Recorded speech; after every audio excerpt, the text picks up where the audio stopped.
Here we are. What do I say? The end of another week. Went by in about 2.5 days. Johnny Barbour is stopping by to say hello this hour. He's on a little earlier than usual. He is about to take a flight. He's going on a trip to Toronto. And as I understand it, are you there, John? Yes, I'm here. I good. can't wait for you to tell me what I'm going to do. Well, first of all, he's going to get a leave of absence from his job as the maitre d' at Musso and Frank, and then he's going to take this trip on Corona Airlines to Toronto to stay in the Corona 5-star hotel and then visit the Corona morning TV talk shows in Toronto. And then he's going to walk home. What are you doing?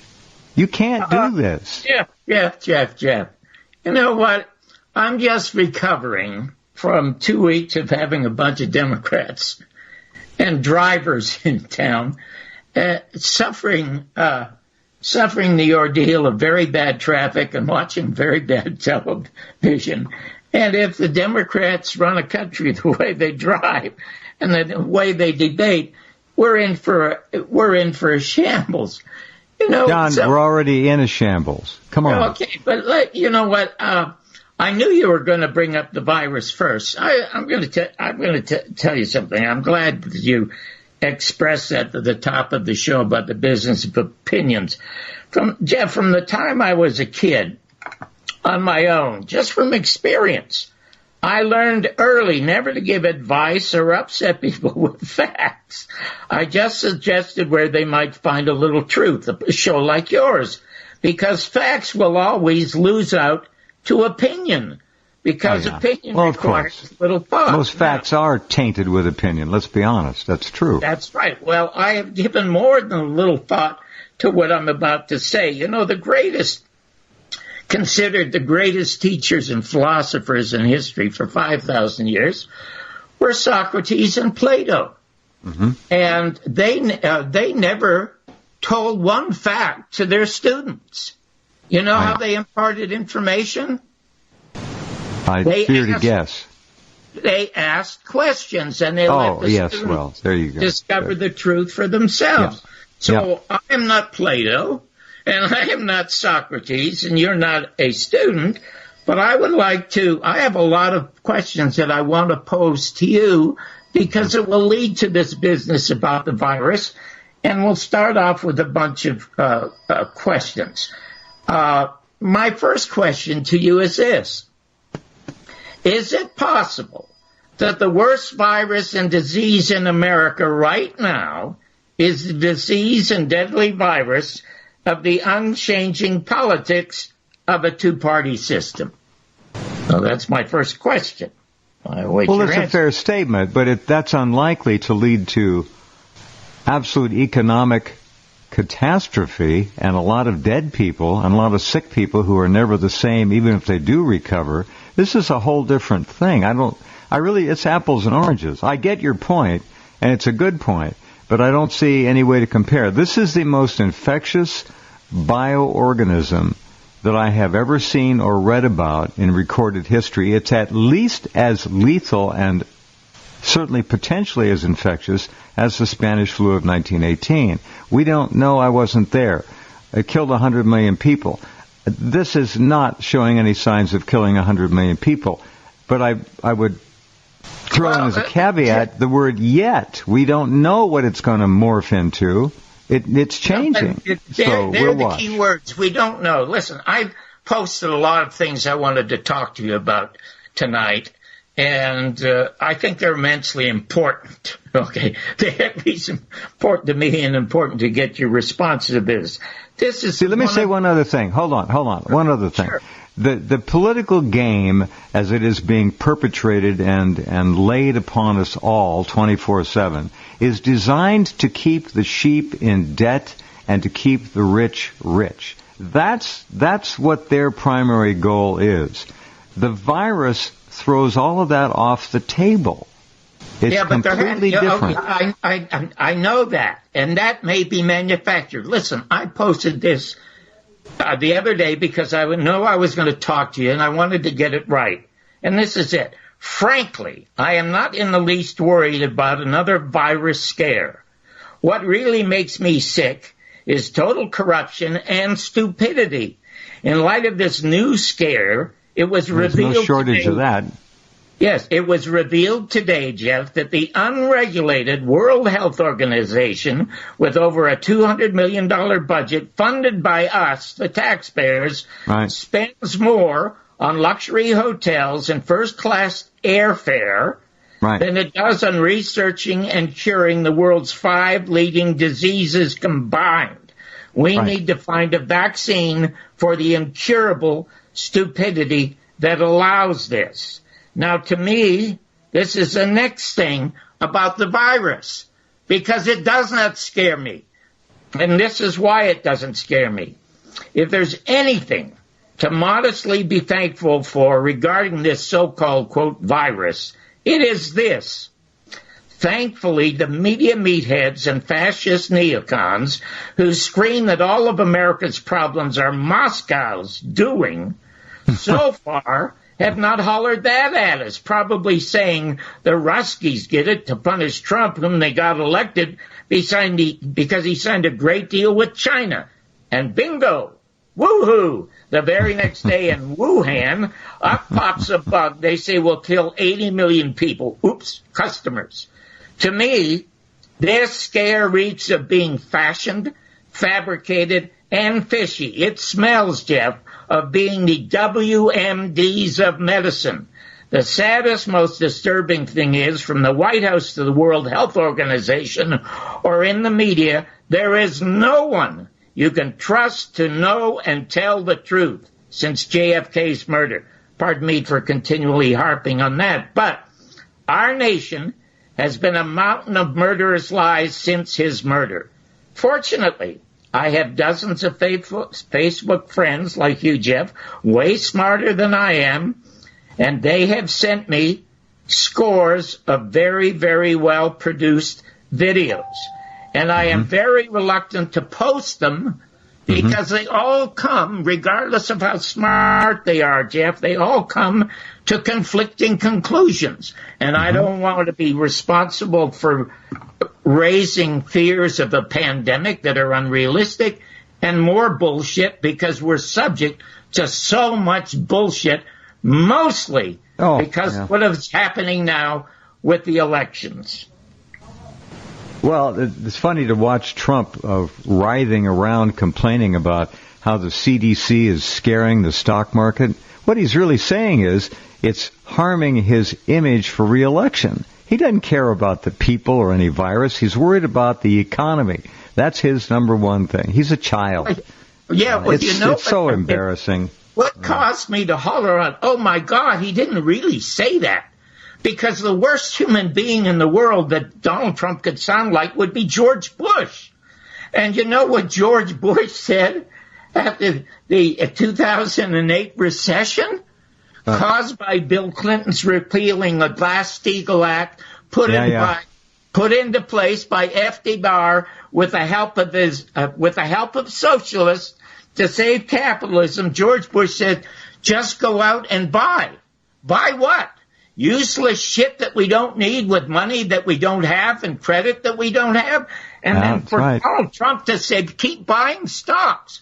Who on earth can afford stocks? I can't afford stocks. Well, 85% of the stocks are being purchased by institutions anyway. Here are 2 headlines for you. Dow slides over 3,500 points for the week. We know that. Trump, furious with the CDC for spooking the market, says the Washington Post, because it's harming his booming economy BS. Headline, Trump says he hopes the Fed gets involved soon to combat the market sell-off over the coronavirus. Again, he's worried about his re-election image. This man is not leading anything. He offered up $2.5 billion the other day to fight this virus, and that doesn't count history, which $6.5 billion went to the H1N1 outbreak, and another $6 billion went to another viral outbreak. I forgot how much went to the swine flu. I think it was $9 billion. This is $2.5 billion. It's paltry by design. And you know what? Even people who support Trump that I know are literally shocked because they have to admit, how is he knowledgeable enough to pick somebody to investigate that he is unscientific? And look at he hired and fired Bolton, one of the worst neocons in American history, and half of the people he's hired are now serving jail terms for crying out loud. So he's not qualified to be hiring anybody. He's not qualified to do anything. It's disgusting. Well, he is. First of all, I must say, the speech that got him elected was a speech that said the deep state is so deeply entrenched. He said exactly what you said about the top of the show, that they will do anything to protect their position and their profits in the position that they are as a corporate society running this country. That is the speech that got Donald Trump elected, and that's why people hope he's going to get a second term. Now, a few months ago, I predicted, and I must say, quite honestly, I'm no political pundit, but for the last 50 years, I've predicted successfully every presidential election. And not because I'm a pundit, but because I was a comic. Because the people that got the biggest laughs were the losers. And the ones that didn't get too many laughs, they were the winners. I predicted months before the election that Donald Trump was going to win the election when everybody in the mainstream media said it was going to be Hillary. Because when I joked about Hillary, my God, the response was humongous. But if I made a joke about Trump, they were upset. So I knew that he was going to be elected. Now, the major mistake that the Democrats, he is the least impeachable president since Lyndon Johnson. Johnson should have been impeached over Vietnam, Bush over Iraq, Clinton over Waco, and any number of things. Reagan could have been impeached. Correct. Okay, not Donald Trump for making a phone call, which was a political phone call. So I predicted, because of the mistake the Democrats made, they're going to not only hand him the keys to the White House for 2020, I would not be surprised, here I'm speculating, if it's such a landslide. There is a new amendment introduced that allows a president to serve more than 2 terms. Now, my next question is to you. Do you know why we only have 2 terms of a president? FDR. But why FDR?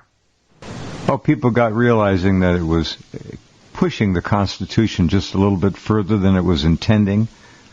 That was the primary, as I remember it. Let me say one other thing, though. He could cancel the election on the basis of this coronavirus. Let's say it drags through summer and into the fall. Let's get back to FDR. That is not the reason that we have only 2 terms for a president of the United States. Well, no. But that was a big issue. Give me the technical aspect. Go ahead. Okay, I'll give you the absolute truth about it. And part of it is in the documentary of the American media and the second assassination of President John F. Kennedy. We all know from history and facts that Prescott Bush and a dozen other bankers and CEOs had recruited Brigadier General Smedley Butler to lead an invasion on the White House to either kill FDR or remove FDR. And, of course, Smedley Butler, being a true patriot who said he was a gangster for capitalism, informed Roosevelt, and Roosevelt made the dreadful mistake of not hanging them for treason. Then maybe we wouldn't have had any of the other Bushes. And these are the people and their heirs that still survive and run the country. But you know why they wanted them out? Tell me. Had nothing to do with the Supreme Court, and it had nothing to do with the Constitution. I didn't say that. I think the Constitution was an issue, but go ahead. Tell me. Okay, the Supreme Court was mentioned because of the vice president he had. No. You know who his vice president was? Oh, God, you got me on that one. Okay, student. Give me 10 minutes. I know this. Hold on. I know this. And don't you sneak away and Google this. It was Henry Wallace. That's right. Well, I kept wanting to say Henry Ford. Wallace. Okay, there you go. It was Henry Wallace, who was by far one of the most intelligent, brightest public servants that America ever had. He was an intellect, as I remember it. Yeah, he was smart. Guess what? He was also an avowed socialist. And they were afraid. Another Bernie Sanders? Hold it a second. Bernie Sanders is not a socialist like Henry Wallace. And Upton Sinclair, you remember the name Upton Sinclair? Yes, of course. Yes. Writer, okay. Yes. Upton Sinclair was on his way to becoming the socialist governor of California. But Hollywood and the owners of Hollywood and the owners of major corporations paid millions to movie stars to campaign against Upton Sinclair. And then there was another... Sinclair. Yeah, Upton Sinclair. So there you go. So what happened is they not only got him to dump Wallace, they stuck in Harry Truman. And do you know how deep? Do you know how deep the deep state was then? Harry Truman became president of the United States and did not know for a year that we had an atomic bomb under construction, even though 5,000 people in America were working on it. And the deep state has gotten deeper and deeper. So let's talk a little bit about the business of socialism. I'm so stunned by people I know who are Mensa members. Okay, they got IQs of 300. So if you have an IQ like that, you're supposed to be smart. They are coming down on Bernie Sanders because he said a few right, truthful words about Fidel Castro. And you know that when Fidel Castro beat Batista, he was not a communist? That was an embarrassing non-issue that should never have seen the light of day. What he said was perfectly normal, nothing wrong with it. And go ahead. More than normal. It's true. He eliminated illiteracy and improved the health plan for Cubans. But what did Bernie say? He said there's always some truth in everything, or something to that effect. Yeah, okay? That's true. Okay, so the next question is, since his successful revolution, and he was not a communist when he revolted against Batista. He was a Cuban fighting for the Cubans, okay? So since he succeeded in that revolution, and since the end of the Second World War, the next question should have been, how many countries has Fidel Castro invaded since he became a dictator? 326 and a half. None. How many countries has the United States invaded since the end of the Second World War? We're the criminal of the planet, John. That's right. I know. Okay, that's why. Okay, then quit putting down Bernie as a socialist. Wait a minute. Please quote me. What did I say that did that? Well, you always. I love listening. Did I just say anything about Bernie? No, he's a lifelong communist. He's not a socialist. He's not a communist. And I must tell you, if you have 500,000 people listening to your show, there aren't 5 people I could talk to in your audience that even know what dialectical materialism is. Dialectical materialism is the foundation for the economic structure of Karl Marx. And what Karl Marx and Friedrich Engels were trying to do, they were protesting against 20-hour workdays for children in the Industrial Revolution. They wanted to have a fair and just economic society the same way as Martin Luther King and Jesus Christ, and it was Jesus who threw the bankers out of the synagogue. Okay, so that was he was looking for a better world. Now let's get to the business of socialism. Well, here's the question. Are you going to vote for Hillary or not? The reason Trump got elected is because he is not Hillary, and I'm a lot like Mark Twain. I'm agnostic about the whole thing. He said if voting made a difference, they wouldn't let us do it. And voting does not make a difference. But we may be at an absolute and total crossroads here with the history of the United States, with possibly elections being canceled because of the virus, Right. Or Trump getting an amendment passed that would make him eligible for a third term.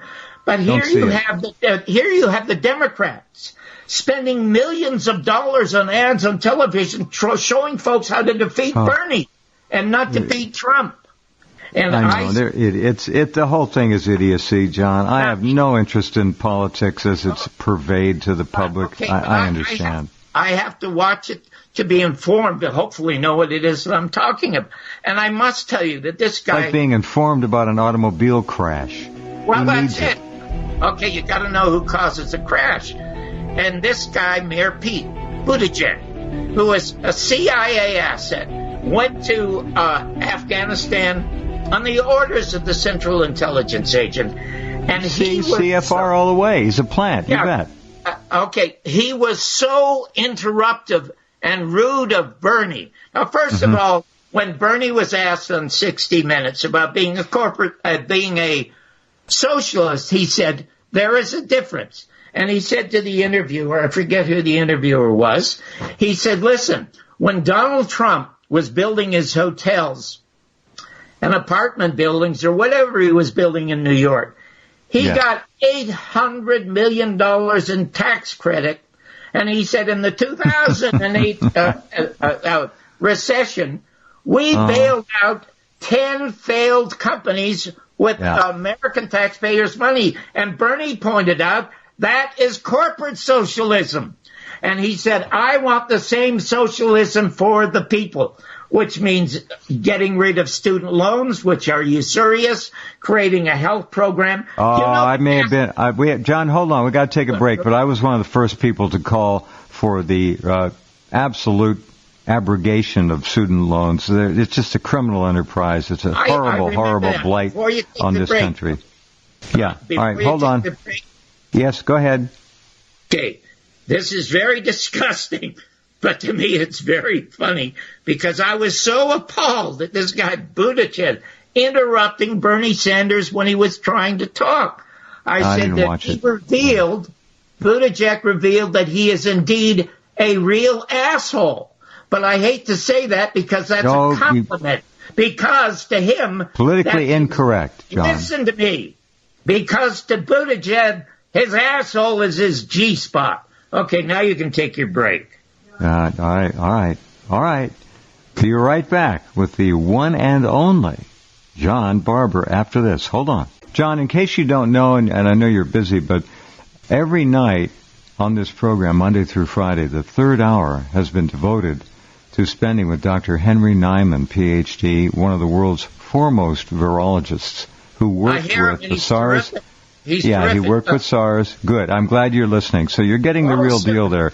We just got our first apparent case of coronavirus up here in the great socialist state of Oregon. And fortunately, it's a little further north of here. But living near the interstate highway, you know it's going back and forth every day on the highway. We've got cases scattered all over the country. That's going to come out here fairly soon. Well, Jeff, anyway, if I just say this, I am so tired of it. It's very difficult doing this work. It's discouraging at times. If I drank, I'd have a drink.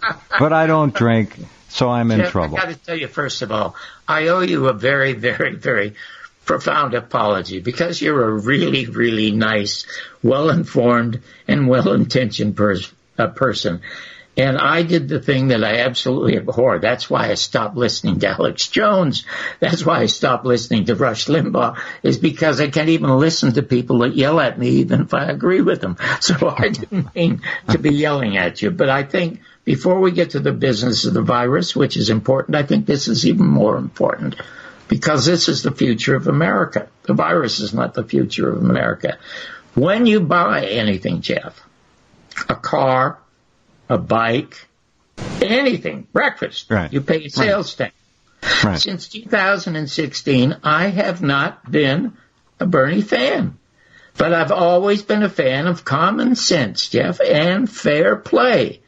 When folks, including Democrats, scream at Bernie about how he's going to cancel cruel, usurious student debt and pay for free tuition, he said simply and smartly, impose a small sales tax on Wall Street trading of stocks, unquote. 1%. that had raised millions every day. 1%.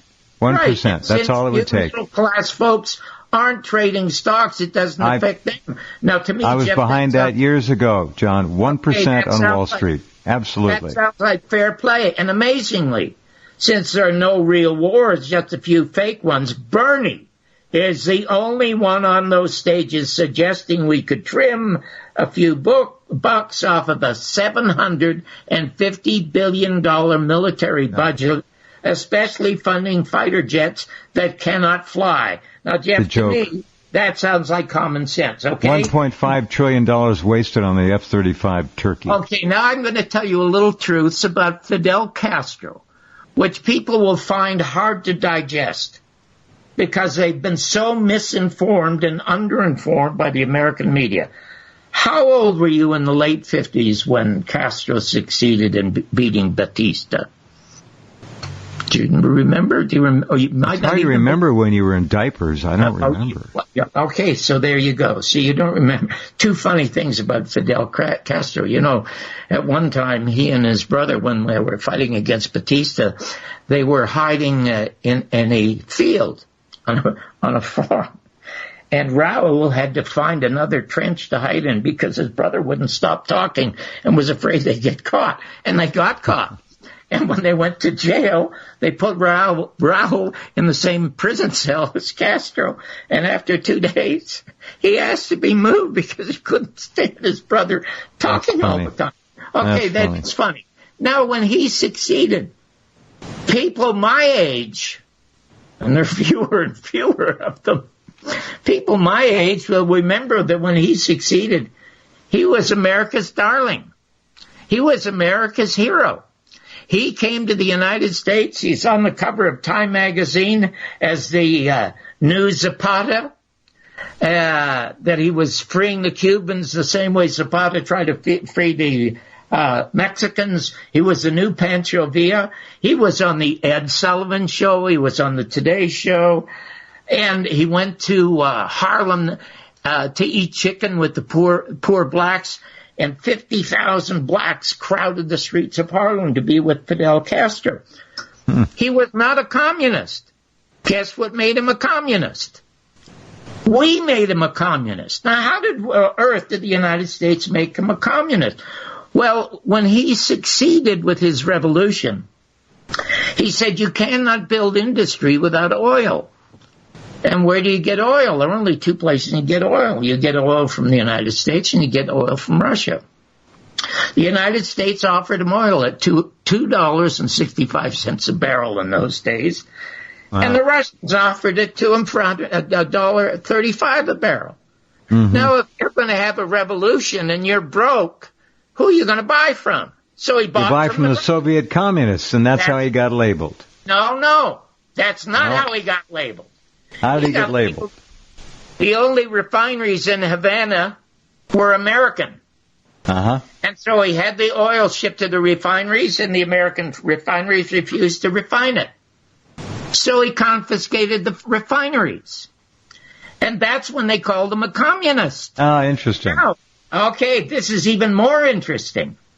Much more interesting and much more honest. And it's all in the congressional record.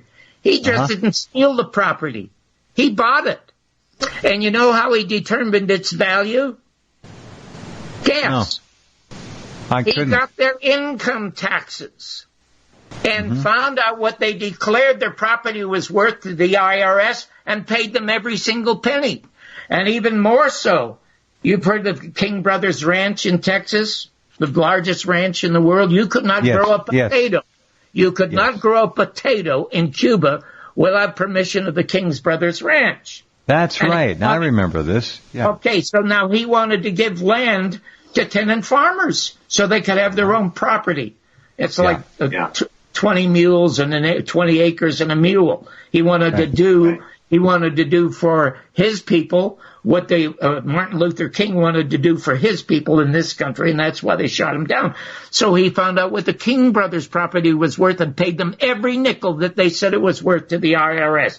That's when we called Fidel Castro a communist. He was not to Lenin. He might have been a social democrat or something like that. He was no huge fan of Lenin or Karl Marx, for crying out loud, and certainly not Joseph Stalin. And you will never... You know what? I'll tell you how uninformed Americans are. When I screened the movie last year for a anchor lady, the lead anchor lady in Reno, Nevada, she was with her partner, who was also a news person. Both had degrees from Columbia School of Journalism. And during the movie, she literally gasped. And when it was over, I'd been sitting behind her, and I said, you know, why did you gasp? I mean, there were no headshots to... What were you gasping at? And she said, John, you have no idea how educated I am about journalism. I never knew that the American media had such a thing as equal rights or the fair play doctrine. There you go. And I'm they didn't teach her that at Columbia, did they? No, they did not. And the reason that all disappeared was because NBC was caught trying to destroy Jim Garrison's investigation by sending a CIA producer with instructions to get his lead witness, Perry Raymond Russo, a job in Los Angeles out of Jim Garrison's jurisdiction. Perry Raymond Russo called Jim Garrison and said they were meeting at a motel, and Jim said, would you mind wearing a wire? They wore a wire. So there you have it on tape.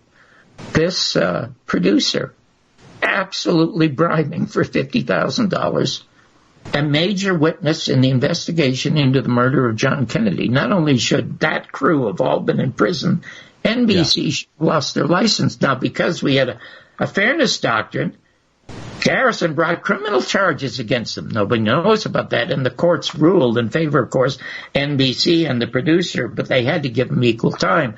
So when he went on late night, and it's in the film, and you've seen it many, many times, he literally proves that Lee Harvey Oswald could not have killed the President of the United States, and it was likely the Central Intelligence Agency and the people that own the country and still own the country said, we cannot have truth like that anymore. And truth can be absolutely terrifying to people, and that's one of the reasons I absolutely love the title of the book, Your Mother's Not a Virgin, because that is an uncomfortable truth. And there are just thousands and thousands of uncomfortable... See, that would have been another great title for your book. What was that? An Uncomfortable Truth by John Barbour. Well, you know, that sounds too much like that documentary that Gore made. Oh, that's right. Yeah. Oh, well. So that was a good idea, Jeff. So anyway, my apologies to you for yelling at you. No need. If you didn't like me, you wouldn't yell at me. I get it. No, it's not. I'm not yelling. No, I'm not yelling at you. I'm yelling at the world to pay attention and listen. But you know what? Truth doesn't have to be loud. It can be very, very soft. But sadly, in America, nobody will listen to anybody unless they're a celebrity. That's true. There are America's filled with geniuses and really bright people, and I see them and read them all the time on the internet, but they never get to rise to the surface in this country. All right, let me go back to this trip of yours. I'm worried about you. Look, the Pope may have this stuff. It's around. It's real. And I am concerned. Real, but Jeff, listen, I'm going to go back, and I'm going back because I have hired an absolutely brilliant lady public relations lady that I didn't hire last time. She is going to get me book signings at Canada's Barnes and Nobles, at Eaton's in Toronto, plus I'll be doing major media. And then the following week, I'm going to New York, and I'm doing one of the most popular internet shows. I don't know, they call them red pill shows or something. It's a show called Quite Frankly that is really excellent. And it's a young guy who's only like 40 years of age, but he is interested in everything. He loves the book and he loves the movie. I've been on, I was on once, I'm going to be on again in 2 weeks. And then he wants me to come to New York because he says his mother is a huge fan of mine and remembers me. So he wants me to be in studio to take phone calls. And I live for that because everything that I've done that I've enjoyed the most. I know you love calls. I know. I love it because it's real and it's live and it's not. For sure. So, well, I don't feel I'm taking a risk. You know what? I'll tell you something. I said to you. John, hold on. Do you have any face masks? You don't want to just put the damn masks on when you're on the plane, will you? Well, just do that. I don't know. Maybe if I put a Superman logo on it, it doesn't matter. That's fine. Okay. Put Mickey Mouse on there. It doesn't matter. Just don't put Trump on there. You know who got it for me, bless her heart? Who? Sarita. She got you a mask. She got me a mask because she goes to a Vietnamese hairdresser who's absolutely brilliant. Very bright lady. Yeah. Anyway, she gave Sarita a mask and said, you must always wear this. This is a Vietnamese lady. So Sarita, caring more about her husband than herself, gave me the mask and said, you've got to take anybody out there who knows Johnny who lives in Las Vegas, I want you, and some of you will have masks, I want you to give John, he needs at least a dozen masks on this trip, okay? Jeff, he needs to take them. Honestly, wear one, you toss it. I would be so embarrassed to wear it. You know what? I would. I'll tell you what keeps me happy and healthy. And I sent you a terrific video that I'm sure, it's an audio that I'm sure you never listened to, but I'll remind you of what it was. The very best researcher into the deep state and the U.S. government skullduggery was Mae Brussell. I've listened to Mae. I know who she is. But not the one I sent you. She gave a speech to a women's class at a college called Enzo. You can Google it. I may not have gotten it. Okay, well, listen to basically what she said. She talked about why she was so healthy. And it made such remarkable sense to me. Because she said when she started out with the business, now she was the daughter of a millionaire, guy who built one of the most successful luxury department stores in America. And she was married to a guy who was a millionaire, also owned a bunch of stores. And she had 5 children living in Beverly Hills. And she got very suspicious about the Kennedy assassination after the murder of Lee Harvey Oswald. Yeah. So when the war, and she went to her friends who they were Democrats. They were all with John Kennedy, including Mae, in Los Angeles when he got the nomination and appointed LBJ as vice president. She was there, so she knew all the mucky mucks. And she went to her Democratic friends, and they all said, oh, God, something is fishy. So when she got the 26 volumes of the Warren Report, she wanted to start classes with her friends. Nobody would show up because they didn't want to know the horrible truth. So she did it on her own. Now she has 5 children. She's living in Bel Air. Yeah. And she finds out that she's going to go on public radio. And public radio was in Carmel, California. So she moved to Carmel. Right. And her husband didn't like it.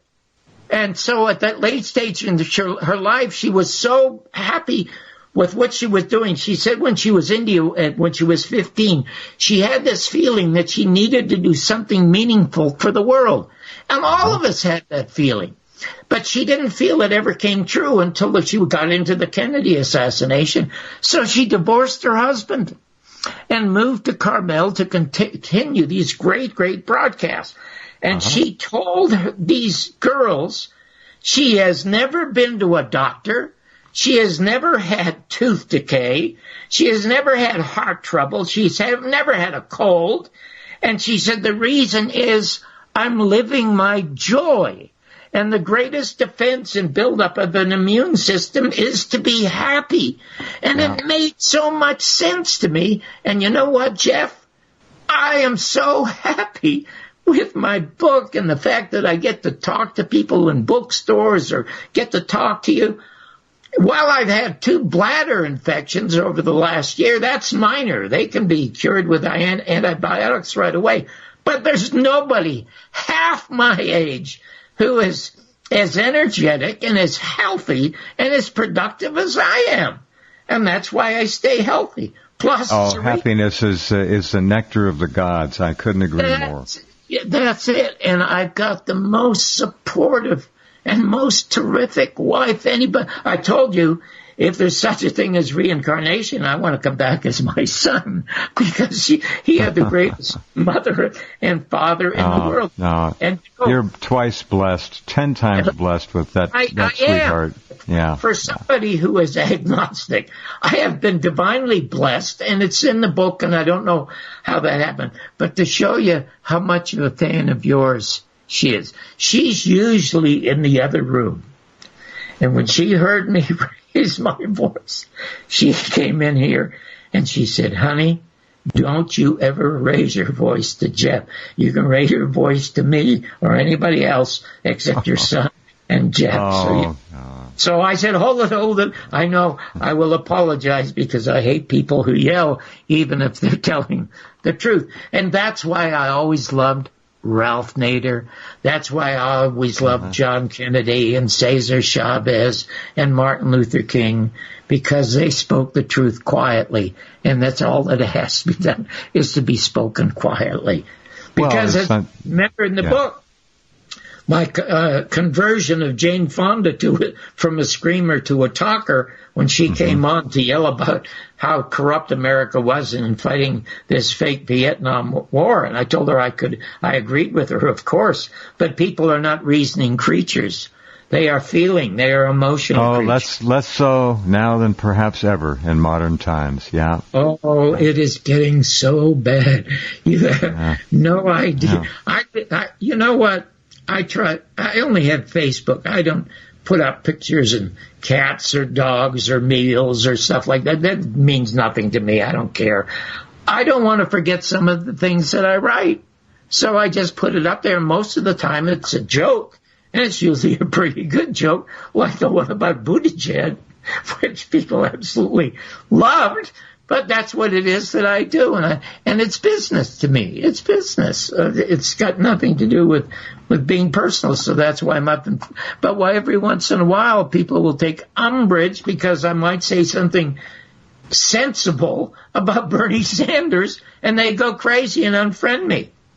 Bang, they're gone. Oh, that's a measure of their shallowness, so don't take it seriously. I don't take it seriously. I know you don't. I smile because there are folks waiting in line that want to know, oh, Johnny, so they come and join me. And That's right. They stick around for a while, so there you go. Hey, listen, I don't know. I just know that you've worked hard, so hard to get this thing put together up there. I want you to go. I just want you, like everyone listening, we want you to be safe. So wear the mask on the damn airplane at least, will you? Please. Well, Sarita's asked me to do the same thing. I may or I may not. Oh, you know what I may do? I may wear a total hoodie and put the mask under the hoodie and claim that it's cold. And there you go. I might do it in that respect. Here, do this. At least give us this much. You take it with you where it's accessible. I will and if you get on the plane and you see anybody else with a mask on, put the damn mask on. Then you won't be the only sore thumb sticking out. Well, first of all, I don't know how effective a mask is because the germs are going to get on your clothes and your hands anyway. If it fits on your face properly, it's better than nothing, okay? Well, the most important thing is to have a lot of wash and dry, alcoholic wash and dry. I will put on the mask, I promise you, if somebody starts coughing. Well, what if they're asymptomatic and yet they're infected? I understand what you're saying, but you got to be realistic. If you've been listening to Niman and our third hour every night, you'll know that people can have no symptoms whatsoever and be thoroughly infected. But you know the next bit of nonsense about this that is startling, and I don't know if it's fake or not, and I loved your observation and your answer to me about it, is the fact that some damn poodle is supposedly caught the virus. And they put the poodle yes, 2 dogs are allegedly infected. You know what bothers me about that the most? Chinese heard that rumor over in Wuhan, and they were throwing dogs and cats out of high-rise buildings. They're pets. And they were splattered on the road down below the building. And I don't want to see that here. I will tell you something that a very smart viewer, I thank God I have really smart friends on Facebook. When I was looking at this about 3 weeks ago, and I saw the videos of the Chinese all dressed in these yellow rubber uniforms, arresting people with nets. These people were... Oh, yes. Hold on, listen to me. These people were thrashing around in nets, and I said to Sarita, I said, hey, honey, look at this. They do not look like people who are sick. They look like people who are angry. And a lady heard me say this, and she sent me some videos, and she said, you know, John, a couple of months ago, there were hundreds of thousands of Chinese on the street protesting the communist proletariat, or whatever the governmental institution is there. But since this virus, the streets are empty. You can't argue with that. They are deserted. And the Chinese government has been nailing people shut in their residences, welding the doors shut. You know the story. And we had another story the other day of this body burning. They're burning thousands of bodies a day. Do the math. True, Jeff. But is it the virus, or are they just stopping political protest? No, it's the virus. There's too many people on the inside have leaked word out. Too many videos. Anyway, well, listen. When are you leaving on your trip? March Approximately. the 29th, I arrive. Oh, God. Do you know what things are going to be like by March the 29th? You might not be able to go on your trip. You want to know something else, Jeff? Listen, I lived through so many fake political and medical lies in my time. I know. I'm totally with you. I got it. Okay. This is not a lie. HIV is gone, and SARS is gone, and Ebola's gone. Come March 30th, there may be no virus threat. I hope you are right, my friend. I'm just saying it could disappear like everything else. You're going to be on before you go anyway, so let's make sure that happens. With all of these things that come along, guess what's next? A vaccine. And it's 18 months away. It's a multi-billion-dollar profit, but they're going to make everybody wait 18. They can't do it in 3 months. Okay. Not a safe vaccine. I've had 2 friends who've left the United States because they won't vaccinate their kids. Amen to that. Good. They've gone to Asia and Europe, so there you go. Anyway, Jeff, it was great talking to you. Again, my apologies to you and to the listeners. You're a gentleman. You don't need to do that. That's fine. I understand. Nothing worried about here at all. You just take care of yourself. And, talk soon. These are my final 2 words from my favorite female philosopher ever, Joan Rivers, and that is, folks, grow up. Oh, yeah. Yeah, she was a friend of mine. I think you know that. She used to have me up to her dressing room at the MGM Grand after I did the late newscast there, and just a wonderful, wonderful lady. Brilliant lady. All right, it's up to you. We'll be here for you 24 hours a day. Take care. Talk soon.